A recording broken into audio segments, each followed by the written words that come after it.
Sweet, I got the draft. Yeah, we got it. Alright, well, let's get into the draft. My name is Acer Vanner. I am currently taking over just for a bit for Try, or we call him Ty. And Vukapel is with me, as is Jacobo, our stats man for this one. Hello. That's Jacobo. Vukapel, you there? Yep, I'm here. Ty from Power Trip, he's gonna come back in a moment. We're in Game 3 here. We see another Death Prophet ban. I mean, what a Game 2. We can talk about it a lot, but I can't wait.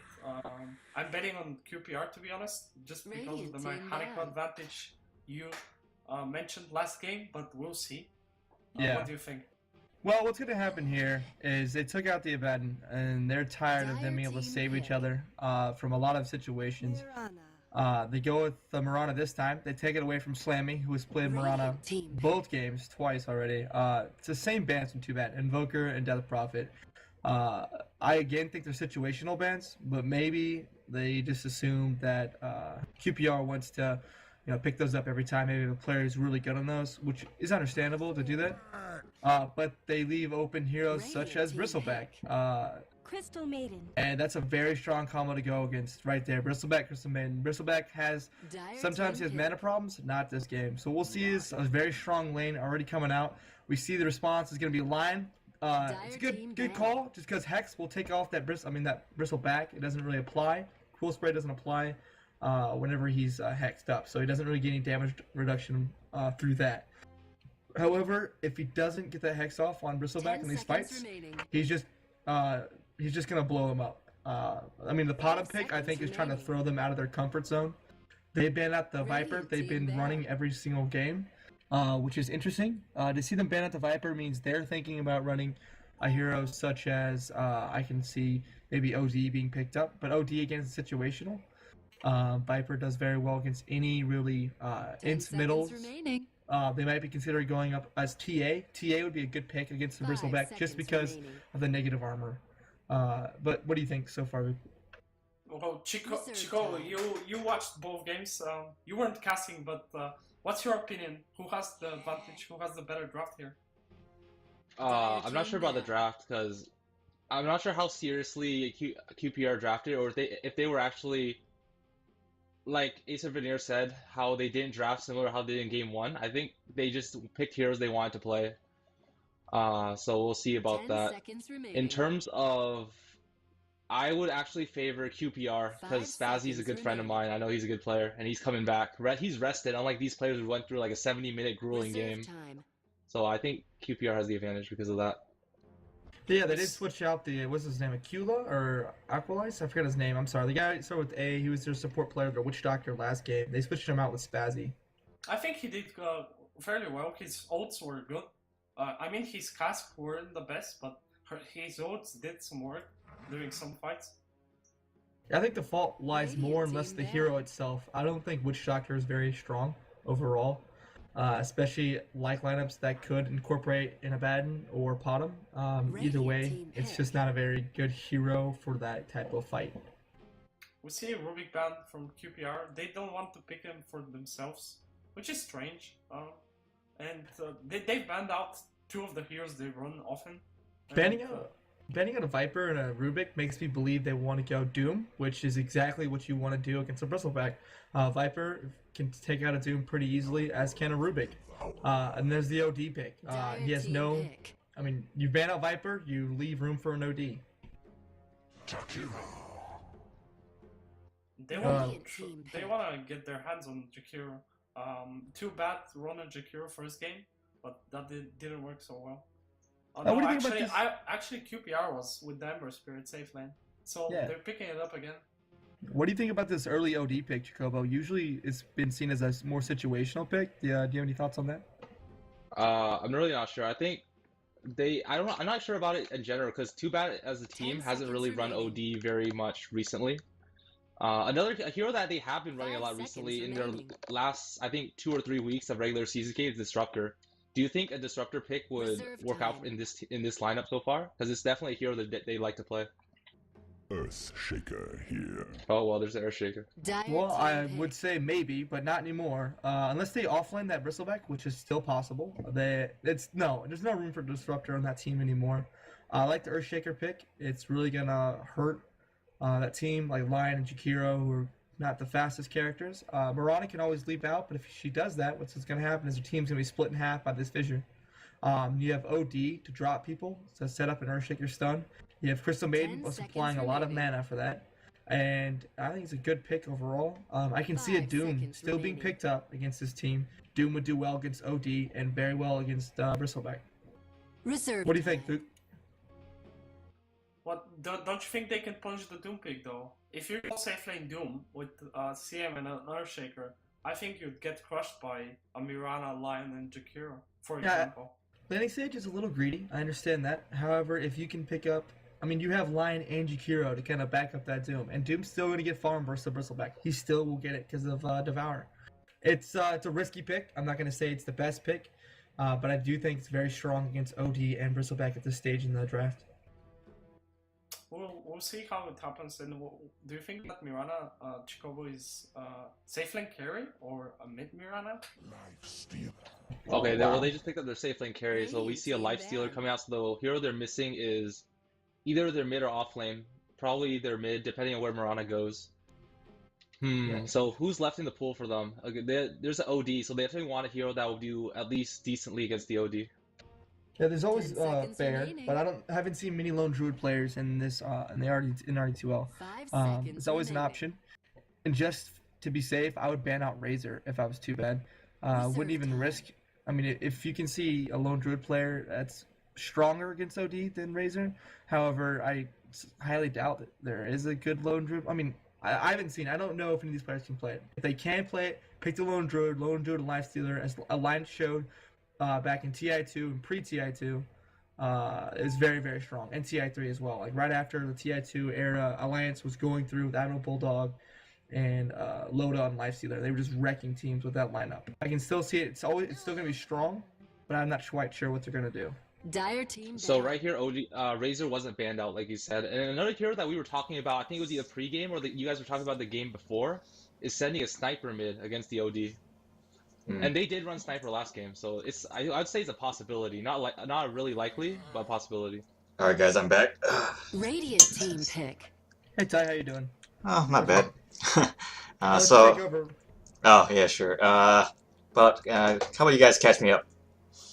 All right, so they've drafted pretty much a pretty ganky lineup on the side of QPR.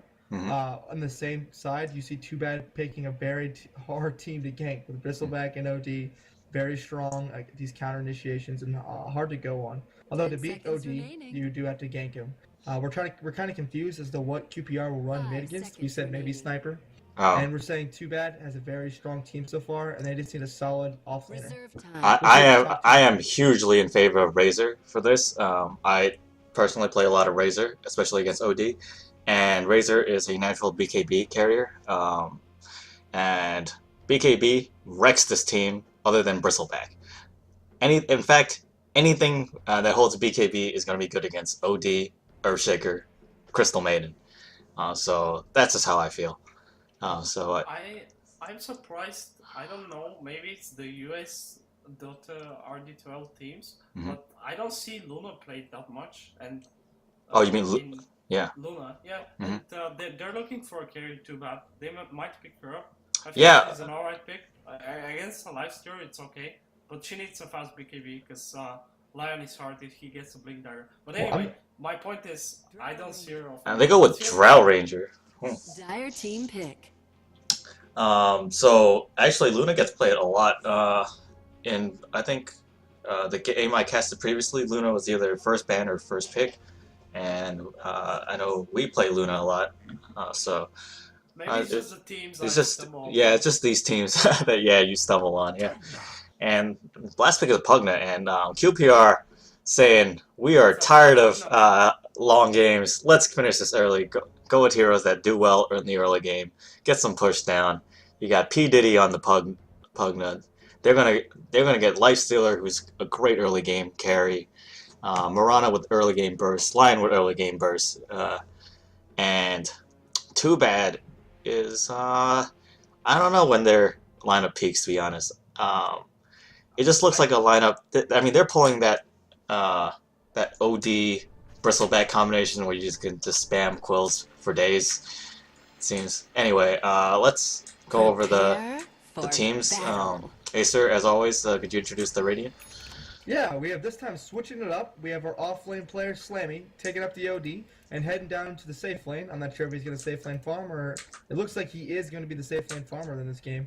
They're going to send their usual mid player, Granley, also KD is not nice on the Dro Ranger, sending him middle, which is kind of interesting because I'm sure they're expecting Pugna middle, but well, Pugna's expecting OD middle, but we'll see that. Spray Right taking up the support, CM going up top with Tank as his ES buddy. And we see Hanlon, their carry player, in this past couple games, taking the farming bristleback. Dude, do you see his weapon? That's a pretty cool weapon. Anyway, Vukapella, would you do me the favor of introducing the deck? I think Chikobo can handle it. Okay, Chikobo? Oh, am I casting now? Sure. I'm Yes, looking you are. at stats right now. Alright, okay, then Vukapella. Man here.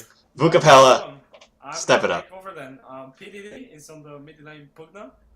We've got Spazzy on the Mirana. He is going offlane, actually. I did your dad, support Jakira as first game. DNT Inferno. He's going to be playing the Lion instead of the Rubik this game. And then we have Loki on the carry lifesteal. And there might be some aggression. Oh, that fissure put Lion on the other side, but it did seal it off. Yep. Regeneration. That regen just giving him back the mana he used earlier. Alright, I so have a question. yeah. Why would you not want OD against the Pugna? And if you're going a tri-lane, why would you not put Draw, who has a range advantage against Lifesteal, farm that lane? It might just be the way the how the players are comfortable. I mean, I think Bristleback would do a lot better against Mirana, OD mid, and Drow in the tri lane. Acer, how do you feel? Oh wait, we might have some action. Big ice path coming out from I Did Your Dad. And I guess that was the end of it anyway. So actually, let's go over who do you think has the advantage on each lane. Acer, what do you think about the tri lane versus tri lane? Well, I'm not sure if Rage debuffs the quill stack. If it does, then I give it slightly to QPR, but if it doesn't, then it's going to be in favor of Too Bad.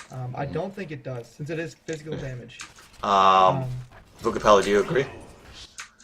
I agree completely, and I think it doesn't take off the damage. So earlier this night, I was actually playing our playoff, and we played against the offensive tri-lane in Bristleback, and it's the most annoying thing, especially for the supports. Like if he stacks 3 or 4 quills, you're pretty much dead by then.